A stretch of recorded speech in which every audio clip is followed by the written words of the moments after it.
Esta noche tenemos un tema muy siniestro, ¿no?, para muchos, sobre todo porque utilizan lugares lo más tétricos posibles para grabar este tipo de voces de las que esta noche hablaremos. Yo tengo en mis manos un libro que es Voces del Más Allá y que está escrito por Carlos Gabriel Fernández, amigo, confidente, miles de veces que hemos hablado tú y yo, sobre todo de estos temas, ¿no?, que tanto nos gustan. Buenas noches, Carlos. Hola, buenas noches, muy buenas noches. Bueno, ante todo, y como siempre, muchísimas gracias por apoyarnos, apoyarme siempre en todos estos temas, y más cuando viene una persona de ti que llevas tantísimos años. Yo creo que yo era así, pequeñito, cuando yo te vi por primera vez y decía, Dios mío, este hombre, ¿qué hace? Investigar. Bueno, Hace que muchos no tengo años. muchos más años que tú. No, algunos, pero algunos me llevabas. Algunos sí, me llevabas. algunos sí. Y bueno, yo recuerdo eso, ¿no?, que ya tu investigación ya empezó, tu curiosidad empezó ya cuando eras crío, seguramente, ¿no?, cuando eras un niño. Pues de adolescente más bien, o sea, el interés estuvo desde siempre.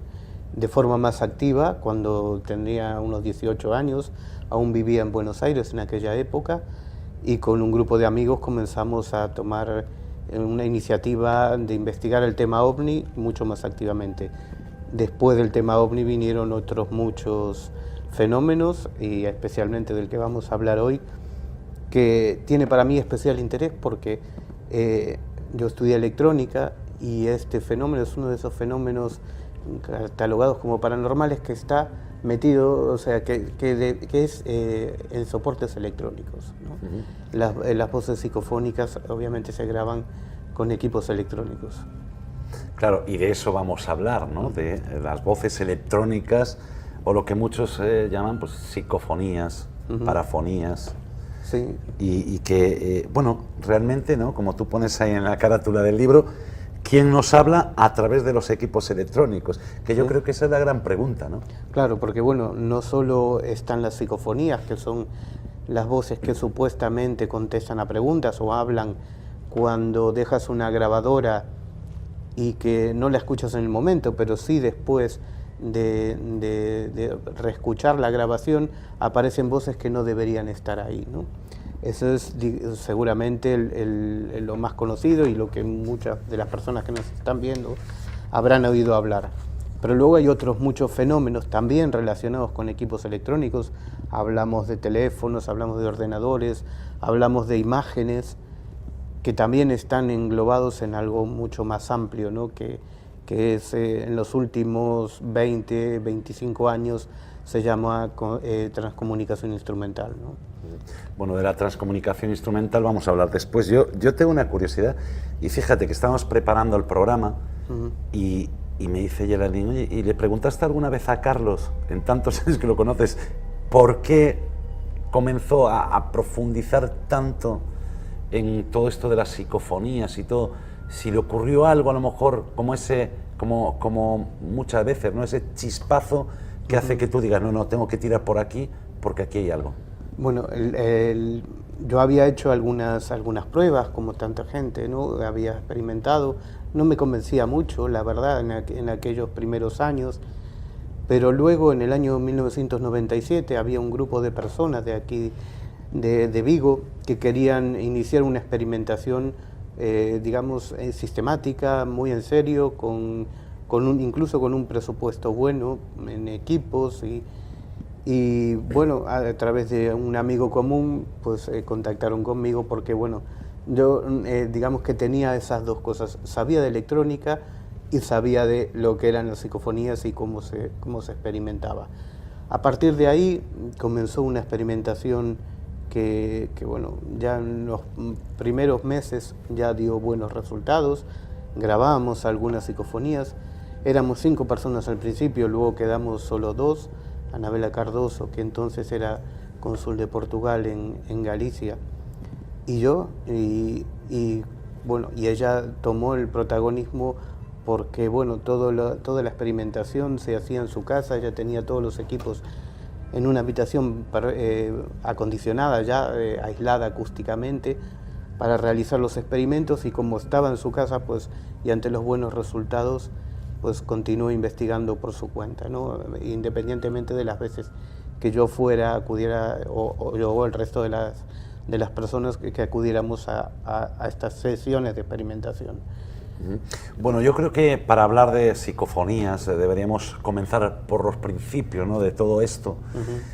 Hay mucha gente que se le atribuye a Jürgenson, y yo me llevo una sorpresa en el libro cuando empiezo a leer, me siento y todo cómodo, y digo, espérate, que ya 58 años antes ya hubo un señor que había grabado todo esto, ¿no?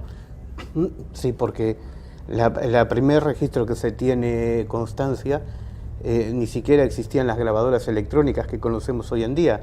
Eran una de estas trompetas de metal con un rollo de cera, y fue un antropólogo, Valdemar Bogoraz, que realizó una investigación sobre etnográfica en la tribu de los Chuchi en Siberia, y en una de esas sesiones que él grababa en audio todo lo que le contaban y cuestiones relacionadas con sus creencias, pero en una de esas sesiones grabó una invocación a los muertos que hacía un chamán. Pues en esa grabación se escuchaban voces muy altas que no eran del chamán ni de nadie de los que estaba ahí, más que voces eran gritos que, bueno, podríamos considerar que esa era la primera psicofonía. Luego, en los años, a principios de los años 50, también dos sacerdotes católicos, Gemelli y Ernetti, en la Universidad de Milán, también utilizaron esas primeras grabadoras que había, que en vez de una cinta utilizaban un hilo de alambre. Un hilo de alambre que querían grabar unos cantos gregorianos, pero el hilo era tan fino que rompía. Y entonces uno de los sacerdotes, dirigiéndose a su padre fallecido, le dice, padre, ayúdame, ¿no? Y cuando escuchan la grabación, hay una voz que no debería estar ahí, que ellos atribuyeron al padre de Ernetti, que decía, yo siempre estoy contigo, o algo así, ¿no? Te ayudaré, o sí, una cosa así, ¿no? Y eso fue, digamos, son anécdotas, hay muchas más, ¿no? Hay temas puntuales en los que aparentemente se grabaron psicofonías, pero digamos, cuando empezó a darse a conocer y sistemáticamente fue con un cineasta sueco, un hombre con una vida increíble que había hecho cine, había pintado bóvedas del Vaticano, había hecho mil cosas, todas relacionadas con el arte, y grabando una banda sonora para un documental, Los sonidos de los pájaros, pues dice él que comenzó a recibir estas voces, ¿no? En las grabaciones se le colaban voces que no deberían estar ahí, grabadas en el bosque, y a partir de ahí, pues primero creyó que eran algo que era muy típico en aquella época, que eran un contacto con extraterrestres, pero luego se convenció por unos temas puntuales que esas voces que aparecían en su grabadora eran personas fallecidas. A partir de ahí y de sus libros y de sus intervenciones en televisión se inició todo un boom de estos contactos con el más allá, en los que no estaba la subjetividad, no era algo que podía parecerle o podías creerle o no creerle, que podía decir un medium como era hasta ese momento, sino que aparatos electrónicos que no son capaces de alucinar ni de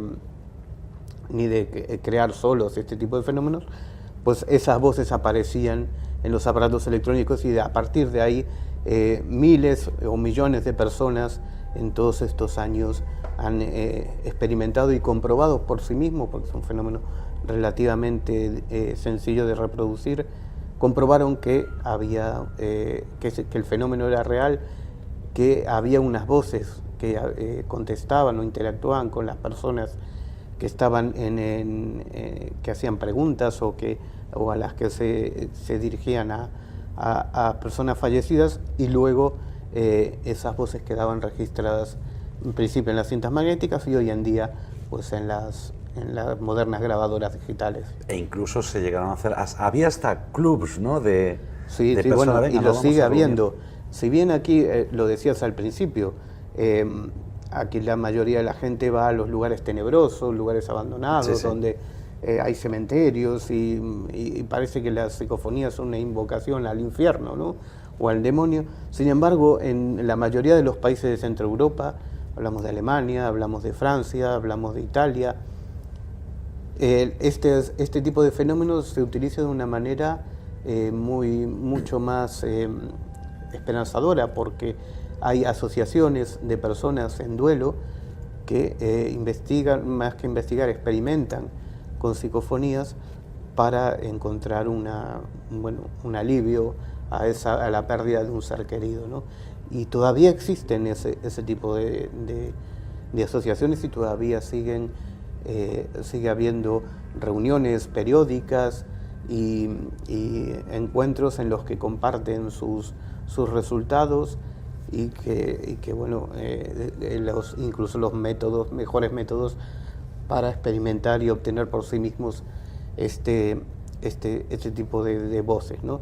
Y algo muy importante, ¿no? Porque antiguamente, mientras no existía este fenómeno, digamos que todo dependía de los mediums, ¿no? Como hablamos, que bueno, además de, más allá de que, bueno, en algunos casos se pueda determinar que ese contacto podría ser posible, esto es las psicofonías, la grabación que haces tú mismo, digamos, te daría una independencia, ¿no? No tienes por qué ser medium, claro, para obtener esas respuestas, esas voces psicofónicas que te podrían dar una respuesta a lo que estás buscando. Bueno, nosotros vamos a escuchar una psicofonía, la psicofonía de Friedrich, la que supuestamente, y he leído muchos otros libros que dicen que fue la primera, hasta que cogí la Biblia de las psicofonías y dije yo, Dios mío, lo que acabo de descubrir, me quedé muy sorprendido. Vamos a escuchar ese vídeo o ese audio, esa psicofonía, en la que parece ser que la llamaba su madre y le decía Freud, mi pequeño Freud, o algo así, ¿no? Vamos a escucharla.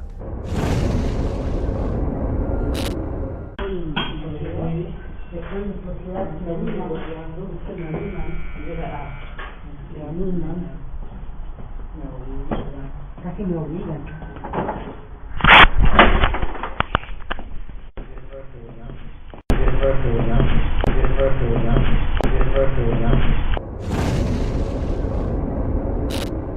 Muchos, Carlos, pueden pensar que grabar una psicofonía es coger una grabadora, ponerla ahí, tirarla, irse, hacer todo el ruido que quieras y que se te cuele todo, ¿no? Y no es así, no es tan fácil. No es que no sea sencillo o accesible, ¿no? O sea, digamos, si tú sigues unas pautas de rigor para no confundirte, pues el fenómeno yo creo que lo puede conseguir cualquier persona. Ahora bien, hay que hacerlo con seriedad y con rigor, porque es muy fácil engañarse, ¿no? O sea, engañarse me refiero a equivocarse o interpretar erróneamente lo que puede ser por ahí un ruido, puede ser un sonido complejo que grabado de determinada manera hasta nos puede parecer una voz de alguien que nos está respondiendo a algo que preguntamos, y no es así, no siempre es así, ¿no? Entonces, para experimentar psicofonías no es complicado y es relativamente accesible.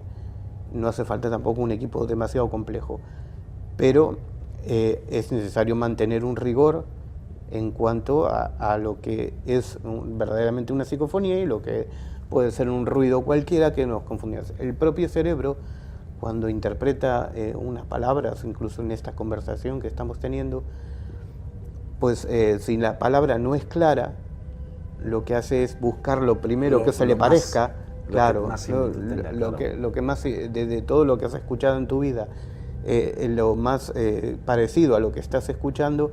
Y como el lenguaje, la conversación necesita rapidez, pues esto lo hace muy rápido. Y entonces, pues te puede condicionar, obviamente, por ejemplo, un ruido te puede parecer una voz. De hecho, las voces sintetizadas, que ya existen desde los años 70, 80, no son voces humanas, son ruidos que se le parecen. Pero claro, nosotros interpretamos en el cerebro por una serie de características, porque están bien hechas, interpretamos como que está hablando una máquina, una computadora, un ordenador, cuando en realidad está reproduciendo un ruido muy parecido a la voz humana. La voz humana tiene mucha más complejidad, ¿no? Pero bueno, esto... Pero hay muchos atrevidos, ¿no? Que van con una grabadora en el bolsillo y después de una hora caminando y saltando y de todo, pues dicen, uy, es que aquí dijo Pepe. No, claro. Y claro, a lo mejor es un Pepe, pero 2 golpes. Sí, claro. Incluso los golpes, que en algunas ocasiones preceden a las voces psicofónicas, pues esto es una cuestión muy concreta, ¿no? Por ahí un poco técnica, pero que un golpe, según cómo, por ejemplo, yo siempre pongo este ejemplo, una moneda cayendo al suelo puede generar un ruido complejo que te puede parecer que te está diciendo algo, cuando en realidad no lo es, ¿no? Mucha gente cuando va a lugares abandonados a intentar captar estas voces, que por cierto las puedes captar en tu casa también sin ningún problema, no hace falta ir a ningún... No hace falta que sea el cementerio, ¿no? No hace falta ir a ningún lugar abandonado, pero en los lugares abandonados estás más sujeto a equivocarte, porque hay más ruidos, hay animales, crujen del día a la noche, crujen las maderas, hay golpes que no puedes controlar o que por ahí no los escuchaste en el momento de la grabación, o ruidos o ruidos lejanos que el oído no los escucha, pero la grabadora sí. Entonces hay que tener mucho cuidado en ese sentido, ¿no? Para no autoengañarse. Claro, no, es que eso suele ocurrir, ¿eh? Suele ocurrir. Yo tengo visto de todo. Bueno, y tú más todavía, ¿no? Ver cosas que a lo mejor pues, tú lo interpretas como, oye, que fue una rama que se rompió, y a lo mejor pues esa persona te dice, no, es que me acaba de decir una frase, pero vamos, una frase compuesta, sí, ¿no? Sí, lo hay en los programas de misterio, muchas veces escuchas por eso cosas mismo, de esas. En muchos Sí, programas, ¿no? sí. O sea, sin tirarle piedras a nadie, ¿eh? No. Simplemente Sí. que nos puede ocurrir a nosotros también. A cualquiera, ¿no? le puede ocurrir. Es claro. muy difícil saber qué es verdad y qué es mentira, ¿no? Sí, por eso se dan muchas vueltas a todo esto. En definitiva, lo que hay que tener es un sentido crítico a la hora de experimentar, pero el fenómeno no es ni accesible ni creo yo que sea peligroso, como mucha gente también anda diciendo por ahí, ¿no? Bueno, entonces sabemos que no hace falta que sea un cementerio, cualquiera puede grabarlo en su casa. Sabemos también que hay que tener mucho cuidado y a lo mejor llevarse una libretita y si escuchas un ruido externo, anotarlo con la hora, etcétera. Pero nos vamos ya a centrar en algo que a mí me parece muy sorprendente, que es la transcomunicación instrumental, lo que se conoce o se abrevia como TCI. Explícanos tú qué sabes de todo esto, porque la verdad yo sí que escuché mucho, pero estos días que me puse a indagar sobre ello, sobre Anabela Cardoso, a la que le mandamos un saludo y que esperamos tener aquí muy pronto, ¿no? Si podemos tenerla, claro, pero que es toda una experta y tú, un lujo, ¿no? ¿Qué es esto de la TCI o transcomunicación? Claro, desde prácticamente que existen todos los aparatos electrónicos, siempre hay este tipo de voces o imágenes que se interpretan como esa comunicación con el más allá. Por ejemplo, desde que existen los teléfonos, existen esas llamadas espontáneas. Yo he recogido numerosos testimonios de personas que han recibido llamadas de teléfono espontáneas en las que del otro lado aparentemente hay una persona fallecida. Esto está documentado desde el año 1925, el primer... Casi nada, ya estamos a cerca de 100 años. Y los teléfonos en aquella época no eran muy habituales. Bueno, los teléfonos, los modernos ordenadores, los teléfonos móviles, incluso los sistemas de estos de mensajería telefónica, cualquiera de ellos, también se producen ese tipo de fenómenos anómalos que se interpretan como una conexión para el más allá. Para englobar todos ellos, hace unos años se acuñó una palabra que se llama transcomunicación instrumental, transcomunicación porque se supone que se están comunicando con algo trascendente más allá de lo convencional o lo habitual, e instrumental porque el soporte son aparatos electrónicos, ¿no? Entonces hablamos de teléfonos, de ordenadores, de grabadoras, de radios, incluso de aparatos especialmente construidos, ¿no? Que hay algunas personas que han diseñado y construido determinados aparatos con los que aparentemente consiguieron un contacto con esa otra realidad, ¿no? Con ese otro mundo. Bueno, ¿y quién fue la primera persona? Porque en el primer caso, digamos, vamos a decir, la psicofonía grabada o la obtención de voces grabadas de una manera estándar, vale, habíamos dicho que en Siberia, ¿no? Que a lo mejor fue antes y no lo sabe nadie. Sí, bueno, pero muchas grabadoras no había antes. No había muchas más, claro. Esta primeras eran mecánicas, ¿eh? Claro. Una grabadora que ni siquiera era electrónica, ¿no? Vale, pero en este caso, ¿quién fue el primero en experimentar? El que dijo, oye, ¿y si pongo aquí un aparato de radio y empiezo a hacer así? En el caso de las radios, el propio Jürgenson, aunque esto no es muy conocido en España porque, bueno, sus libros nunca fueron traducidos al español y aquí no se publicaron nunca, pero el propio Jürgenson, después de estas voces que quedaban registradas en la cinta magnética, ¿no? Y que solo las podía interpretar una vez que rebobinaba y escuchaba, pronto acopló una radio a la grabadora y sintonizaba esa radio en un canal entre dos emisoras, un canal que no tuviera ninguna frecuencia, ninguna emisora convencional. Y también ahí con el tiempo comenzó a recibir este tipo de voces, pero para identificar que verdaderamente se trataba de una voz, digamos, que provenía de ese otro mundo y no de una emisión convencional, ¿no? Una emisión de una radio comercial, lo que hacía es preguntar o pedir a sus interlocutores que dijeran una determinada palabra clave, que él consideraba clave, para comenzar ese contacto, ¿no? Es decir, tenían que decir una cierta palabra que identificara de que no es algo, una emisora comercial que se coló en una frecuencia, claro, que es muy habitual, ¿no? Que eso puede pasar. Eso ocurre a día de hoy, claro, con ese aparato que se vende que le llaman Spirit Box, ¿no? Sí, bueno. Que se cuelan 200 emisoras, a lo mejor una cosa puede claro, ser no, real. no, sí, eso es una radio en lo que se va haciendo lo que se llama un escáner, es decir, en todo el espectro de emisoras que hay, ¿no? Por ejemplo, si coges la onda media, desde el principio al final, y luego empieza en bucle otra vez. Y lo que va haciendo es aumentando la frecuencia cada una fracción de segundo. Entonces lo que escuchas es un sonido. Y claro, y se van colando trozos, sílabas apenas o pequeñas palabras de las emisoras que va arrastrando, claro.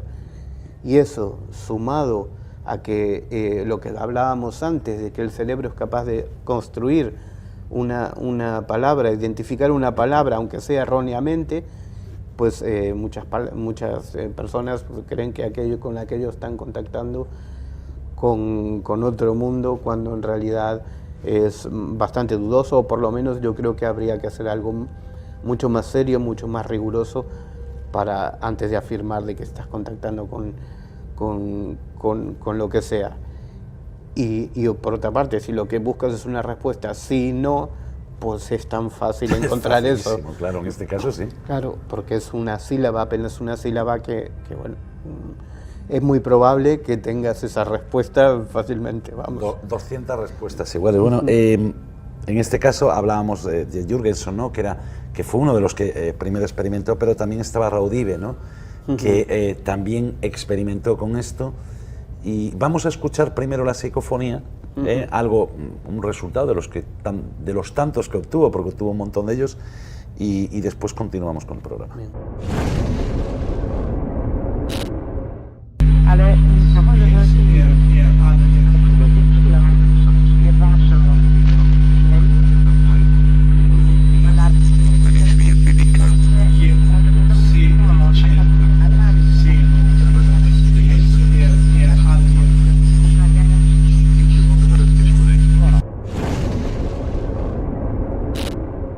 Como hemos escuchado, claro, la calidad del sonido no es la misma calidad a lo mejor que podemos obtener hoy, pero estamos hablando de hace muchos años, ¿no? Sí, bueno, hoy en día también las psicofonías suelen ser de muy baja intensidad, ¿no? Y claro, cuando está a muy bajo volumen, pues el ruido, digamos, que lo suele tapar. Esto ocurría mucho más con las grabaciones de cinta, como de la época de Raudive o de Jürgenson, en las que la propia cinta ya agregaba un soplido, ¿no? Muy característico, claro, y que, bueno, hoy en día es muy fácil con un programa informático limpiarlas, o relativamente fácil, pero que, bueno, sí, aún hoy en día, aunque el sistema de grabación sea mucho más perfecto, sigue teniendo ese sonido, ese soplido.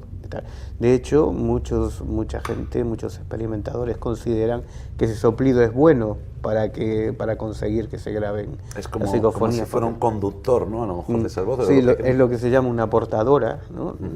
En la jerga psicofónica, y es que ese ruido que es parecido al ruido blanco, es como un soplido, pues en realidad contiene todo el espectro de frecuencias audibles, con lo cual si alguien, porque no sabemos cómo se graban las psicofonías, pero, o sea, cómo es el fenómeno en concreto, técnicamente hablando, pero si quien está hablando, quien está transmitiendo esa voz, utiliza el ruido blanco que tiene todas las frecuencias, pues podría construir fácilmente o relativamente fácil una palabra a través de ese material sonoro, ¿no? Bueno, Raudiven incluso llegó a decir que había identificado la voz de Adolf Hitler, de Carl Jung, o sea, fue acusado, decía, este confunde la radio con las voces de los espíritus. Claro, ese es otro tema que es súper interesante, ¿no? Cuando Raudive decía que le captaba la voz de Hitler o de cualquier otro personaje conocido, que había más, lo que estaba es básicamente haciéndole caso, creyéndole al quien se estaba manifestando, ¿no? Claro. Pero eso con el tiempo, con los años, se han hecho algunos experimentos bastante interesantes. Por ejemplo, en Italia hubo un investigador que falleció hace muy poco, Marcello Bacci, que también conseguía voces directas de radio en su laboratorio de experimentación en Grosseto, en Italia. Y acudía mucha gente a esas sesiones de experimentación que había perdido un familiar, lo que hablábamos al principio, sí, ¿no? Estas personas muchas veces esperaban que en esas voces directas escuchar la voz de alguien, de algún ser querido fallecido. Ese era el motivo por el que acudían a este lugar. Y en una ocasión, uno de los padres, Giuseppe Lenzi, uno de los padres que había perdido a su hija muy joven, pues acudió a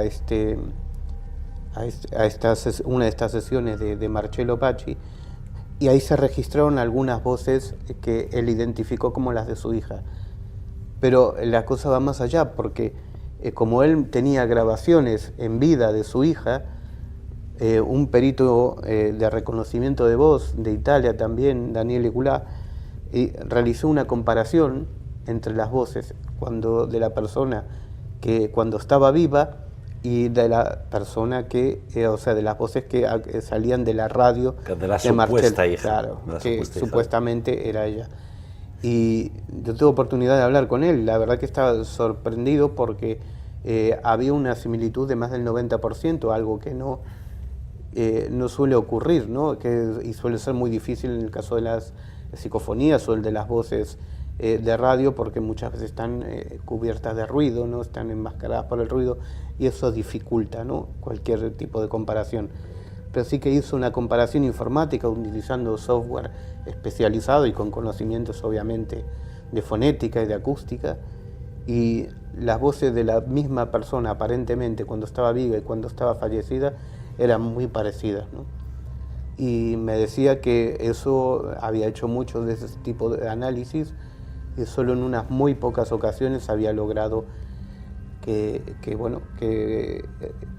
se había conseguido identificar con tanta precisión, con más del 90% de similitud. Es que es mucha similitud. Entre ambas voces. Uh-huh. Bueno, tú en el libro, esto lo leí yo, esto no lo sabía yo, que tú sentías muchísimo no haber podido irte a Italia precisamente hablando de Marcelo Bassi, el día creo que era 4 de diciembre, puede ser, del 2004. Del 2004, sí, fue, bueno, por cuestiones de trabajo no pude ir, claro. Pero bueno, ahí sí que al finalmente después conocí a Marcelo Bassi, pero aquí en Vigo en unas conferencias que organizó. Fijaros que Marcelo Bassi estuvo en Vigo, Dios mío. Que se organizaron en 2004 y 2006. Pero sí, lamenté no haber podido ir porque me hubiera gustado no solo ver cómo eran esas sesiones de experimentación, sino echarle un ojo, porque como siempre soy desconfiado, Claro. echarle un ojo a aquello a ver si no había ningún truco. Aparentemente, por lo que se veía en las fotos, en los vídeos, en todo, no lo he visto, pero había que verlo. Y sobre todo porque en las de Marcelo Bassi se han contado cosas absolutamente espectaculares, ¿no? Como que esas radios continuaban emitiendo las voces incluso cuando se les retiraban las viejas válvulas, era una radio muy antigua, y que las voces continuaban aun cuando se les retiraban las válvulas, ¿no? Algo que es bastante difícil, ¿no? Todo esto siempre con testigos. Sí, claro, no claro. Con cualquier testigo, porque se podía ver pues desde médicos, filósofos, o sea, estaba allí todo. Sí, bueno, en esa sesión de la que estamos hablando, además estaba Anabela Cardoso, pero también estaba mucha gente que conocía bien el tema, ¿no? Como David Fontana, que fue presidente de la Society for Psychical Research de Londres, la asociación más antigua que hay de investigación parapsicológica. Y había mucha gente que también, bueno, conocían el tema, sabían de qué estábamos hablando, y bueno, estaban como testigos y que interactuaron con las voces, que eso es muy importante porque en alguna ocasión pues se ve que hay alguno de estos personas que contactan o que dicen contactar con el más allá a través de estos medios, solo hablan ellos o solo interactúan ellos con las voces. Pero en el caso de Marcelo Bassi, pues, y en esta sesión de la que estamos hablando, pues preguntaban otras personas, ¿no? También no era algo, digamos, que podía estar ya como amañado, ¿no? Uno siempre piensa, uno siempre le busca, le busca la explicación más racional que es esa, ¿no? O sea, bueno, esto es algo tan espectacular que tiene que haber truco, ¿no? Claro. Y entonces en ese caso pues había una interacción, ¿no? No, de hecho, creo recordar que contestó en inglés, en portugués, y dices tú, hombre, a ver...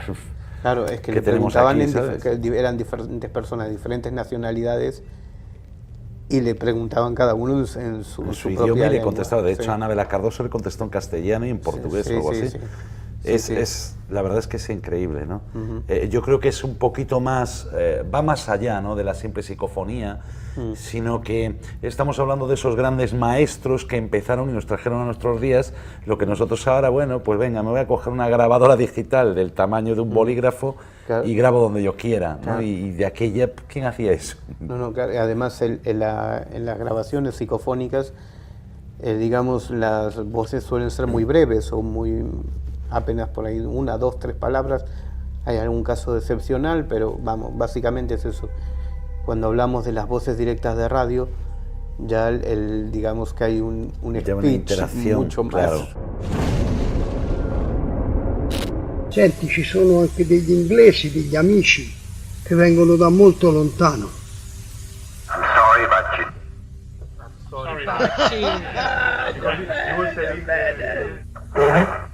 David, yes? David. Ciao, David.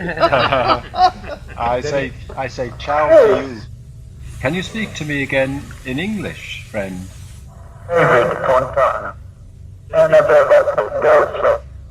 Thank you for all your hard work. Congratulations.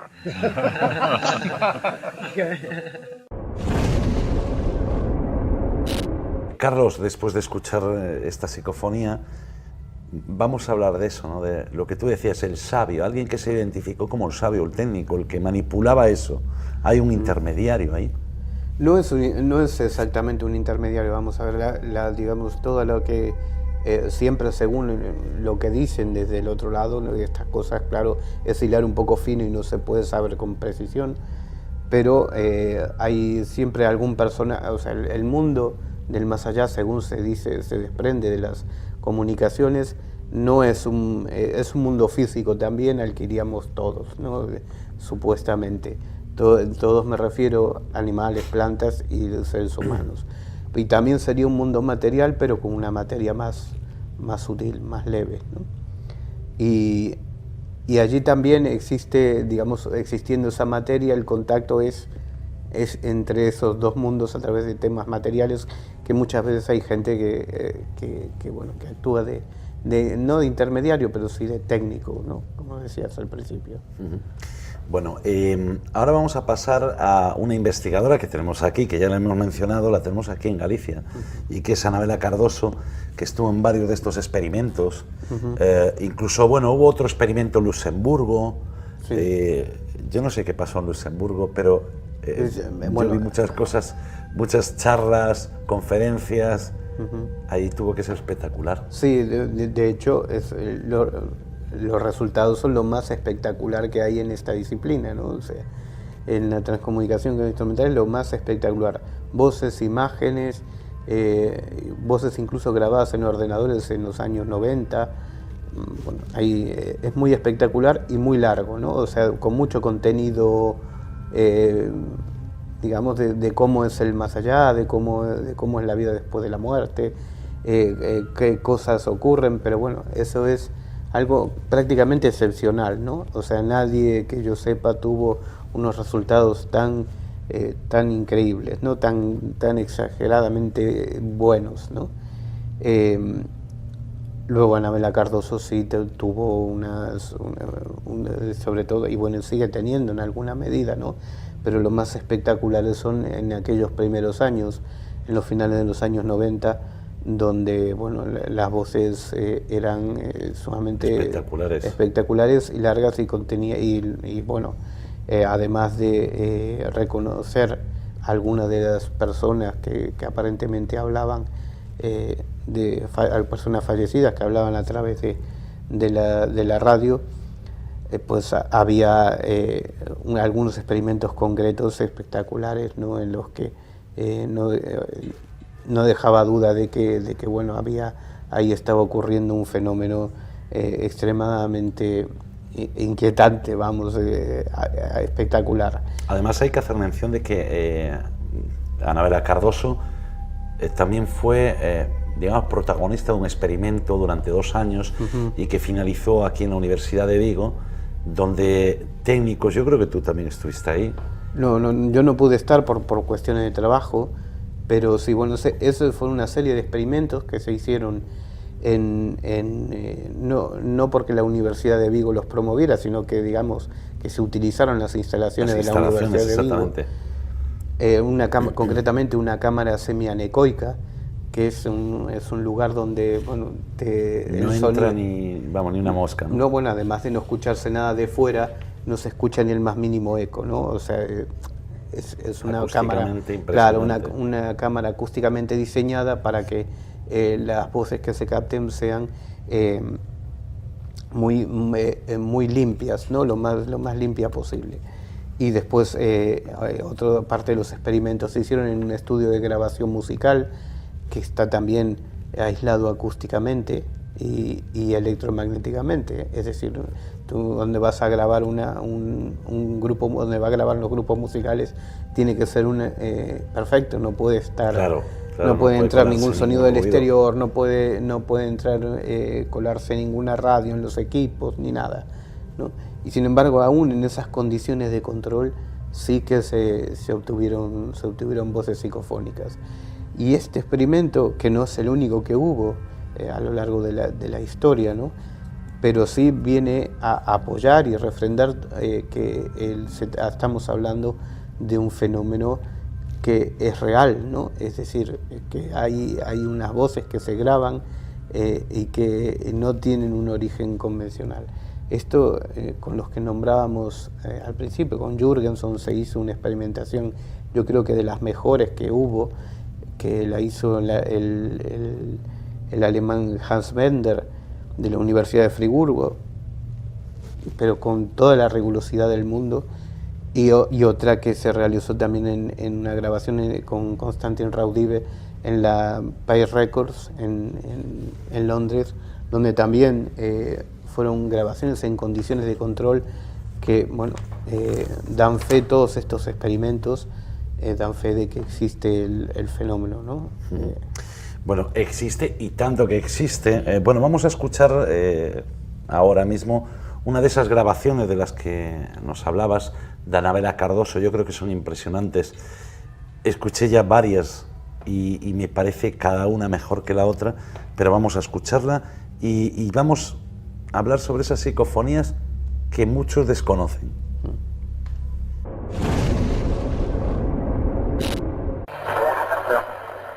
É o rio do tempo, disseram vocês.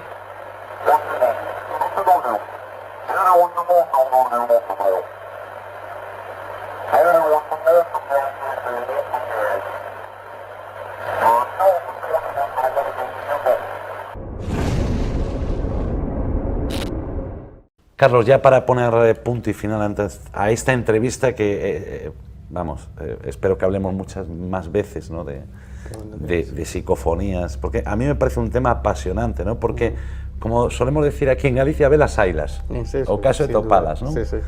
A ver las ailas, el caso es encontrarlas. Pero, Carlos, tú conoces, después de haber escuchado, bueno, infinidad de psicofonías, ¿tú conoces alguna psicofonía que haya advertido de algo que va a ocurrir a alguien?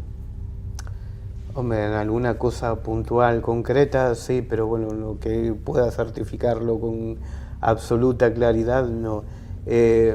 Yo tiendo a pensar, y esto es una opinión personal, claro, una opinión mía personal, de que el futuro no está escrito, ¿no? O sea, no creo en que el futuro esté escrito. Y la verdad que, bueno, coincide este fenómeno de que no he encontrado ninguna psicofonía que se adelantase a ese futuro. Algunas que se han equivocado, sí, hay algunas que se han equivocado. Sí, se han equivocado. Y bueno, y tú después de tantos años, ¿has llegado a alguna conclusión que digas tú, bueno, pues, no sé, esto viene de... porque hay de todo, hay teorías para todo. Estos son extraterrestres, estos son dimensiones, estos son difuntos. Sí, sí. ¿Tú qué crees que es esto? Pues es una buena pregunta. La Ya me gustaría saber la millón de respuesta y euros. decirla contundentemente. Vamos a ver, lo que sí estoy convencidísimo es que es un fenómeno que no tiene una explicación convencional. Es decir, todavía hay gente que está dudando de que si aquellos son emisiones de radio, que si tal. Bueno, en alguna ocasión puede pasar, pero hay un fenómeno que es el de las psicofonías y en general otros fenómenos relacionados con la transcomunicación, que doy fe de que es un fenómeno real. ¿Cuál es el origen? Ellos, la mayoría de las veces, se identifican como personas fallecidas. Y dentro de esa identificación, a veces incluso se relaciona con que están en otra dimensión. O sea, las dos cosas, ¿no? A la vez. Sí. ¿No? Es una hipótesis. Yo me encantaría traerles la prueba definitiva de decir, bueno, esto es el más allá. ¿Y quién sabe si no la traemos aquí? Bueno, siempre lo estamos intentando, ¿eh? Siempre se está intentando, exactamente. Siempre estamos intentando buscar la respuesta definitiva, ¿no? Claro. Yo creo que la respuesta definitiva no, pero que sí que hay muchas... Hay evidencias. No hay pruebas. No hay pruebas, con exactamente. la sutil diferencia, ¿no? Exactamente. Que hay mejor dicho, imposible. Hay evidencias, pero no tenemos las pruebas. Pero quién sabe si algún día sin querer, pues alguien se encuentra de repente con la prueba definitiva. Sí. Y si no, tendremos que esperar. Si no, tendrán que esperar y ver todos nuestros programas hasta que digamos, pues mira, ya está, la conclusión. Carlos Fernández, muchísimas gracias por acompañarnos esta noche. Encantado de estar aquí. Bueno, vamos a dar paso ahora a una sección, como cada semana, que la lleva nuestra amiga Geraldine Arcas y, bueno, con nuestro compañero Carlos Solla.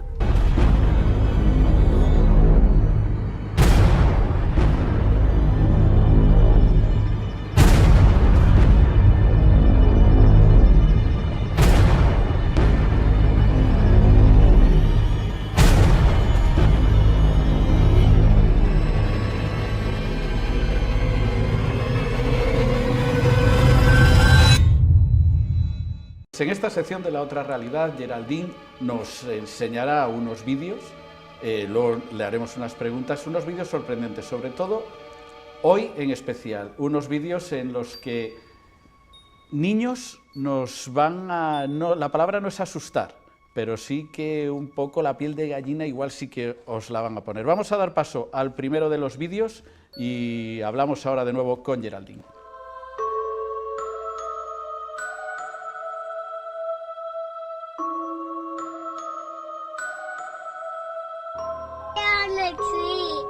Honey, there's nobody in the tree. Up there. You can see somebody? Yeah.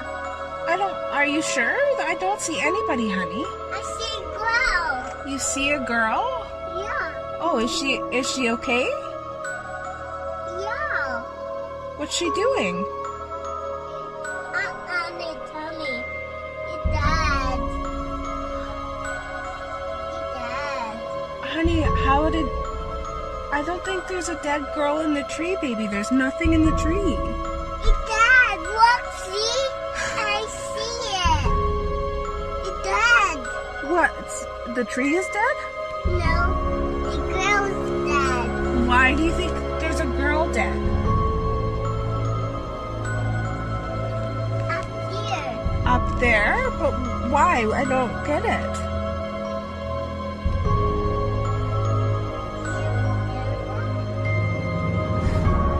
So we're sitting here in front of this tree, and all of a sudden Elijah tells me that there's a girl that died. And I said, no, honey, there's no girl dead. He goes, yeah, she's stuck in the tree. Geraldine, después de ver este vídeo... Imagínate. ¡Buah! Sorprendente. Claro, claro, claro. Yo tengo una pregunta. ¿A qué se debe que los niños, bebés, vean cosas que realmente no puede ver la gente adulta? Pues se debe a que los niños tienen la capacidad de poder percibir, de poder sentir lo que otras, las personas mayores realmente no lo sienten, no pueden verlo. Entonces los niños está como que la mente más abierta para que ellos puedan sentir mejor todos estos fenómenos. Acabamos de ver en el vídeo un niño que mira hacia un árbol y Exacto, estamos viendo ahí, perdón. Ve una niña que finalmente le acaba diciendo que está muerta. El niño lo toma con una naturalidad asombrosa. ¿Ven la muerte distinta como la vemos nosotros? Claro, es que ellos no asumen la muerte como en sí, como nosotros, como las personas mayores, ¿no? Adultas, o sea, no lo asumen. Entonces la niña le dice, mamá, está muerta, le dice, ¿no? Porque es algo natural, normal para los niños. Tenemos otro vídeo, yo le llamo, lo vamos a ver ahora, pero yo le llamo el amigo invisible. Ahora entenderéis por qué, damos paso a él, lo vemos y luego explicamos un poco. Who is it? Who is it?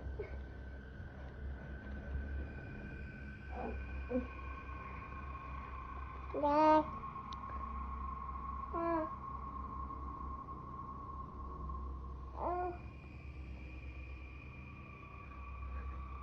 Who's that? Who's up there? Who is it? Who is it? Who?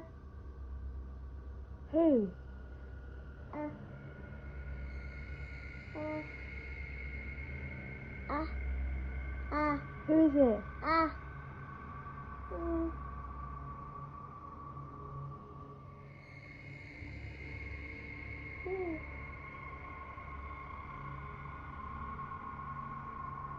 Who's that? Bien, Geraldine, acabamos de ver un niño, su padre fallecido, Exacto. identifica a una persona que él ve en esa foto, de hecho señala hacia dónde está. Claro, exactamente, y dice así, ¿no? Y le dice a la mamá que está ahí, y se queda, si ustedes observan, se queda mirando como diciendo, y la foto, ¿no?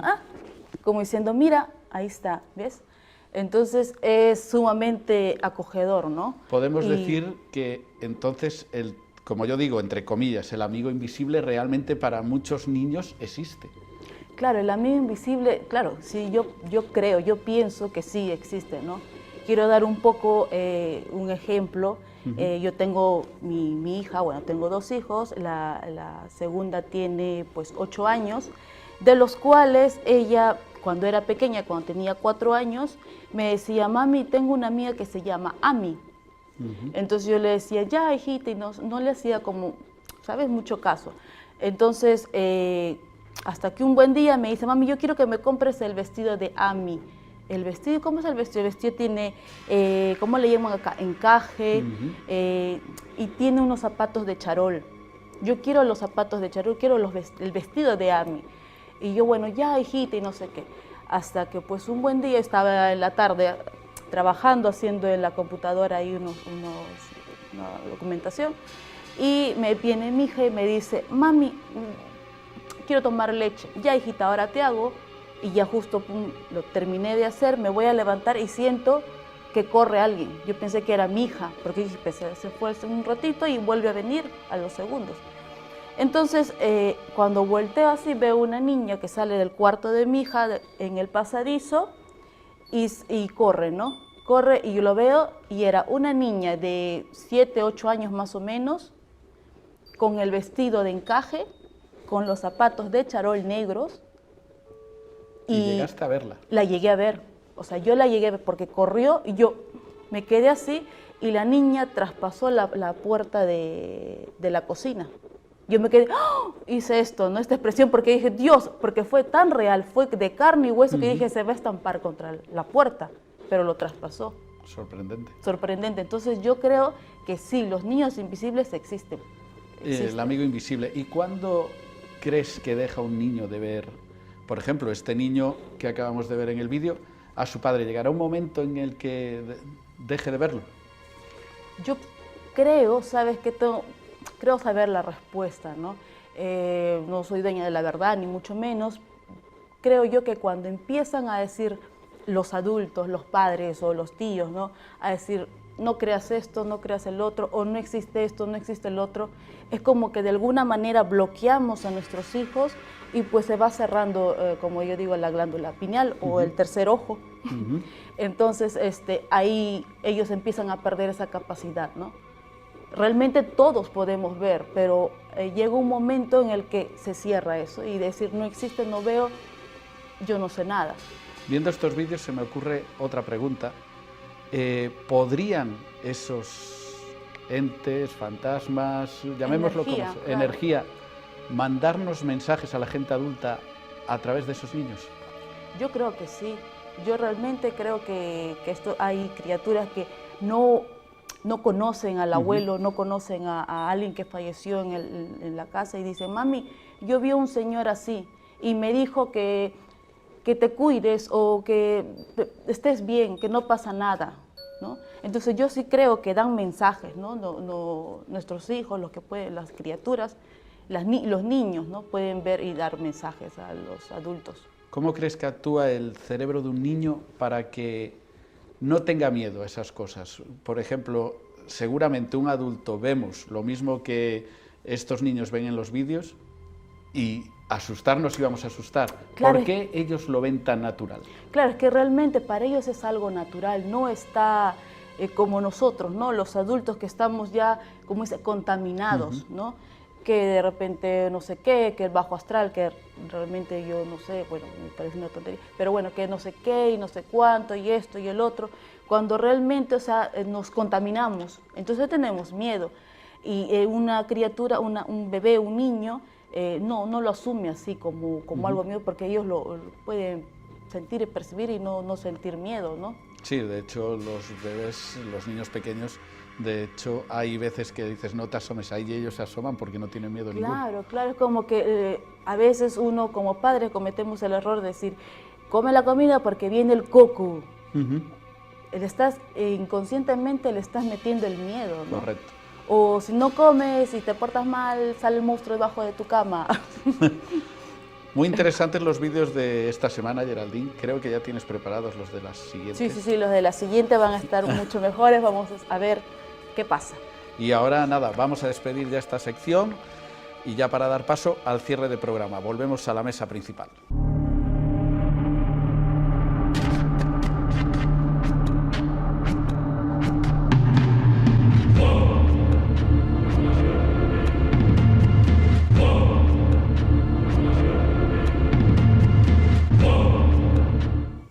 Bueno, Carlos, y esto es el expediente Río Seco. ¿A ti qué te parece esto? Impresionante. La verdad que yo no tuve la oportunidad de estar en esta investigación, pero solo la forma de contarla de Juan Carlos es espectacular y te mete de lleno en la historia, y creo que hay que repetir, hay que volver a Río Seco. Es un lugar que sin duda nos dejó una espinita clavada y es un lugar al que volveremos muy pronto, y muy pronto compartiremos con todos todo lo que vivamos allí, porque Río Seco no es un lugar cualquiera. Y yo estoy deseando ir, sinceramente. Te voy a dar una pista. ¿Qué os parecería si estáis en el bosque con vuestra pareja, con unos amigos, y de repente veis una especie de un ser que se mete en la tierra y sale, y va avanzando hacia ti? Saldrías corriendo. Corriendo, seguramente. Pues algo parecido ocurrió en Río Seco de Tapia, pero eso lo contaremos en el próximo programa. Buenas noches, muchísimas gracias. Buenas noches.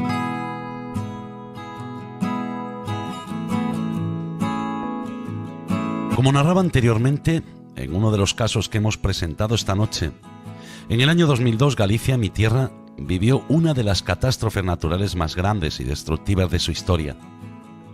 El petrolero Prestige vertía su petróleo sobre nuestras costas y así destruía todo a su paso, además del trabajo de miles de personas que vieron como una gigantesca marea negra arruinaba todo aquello que tocaba.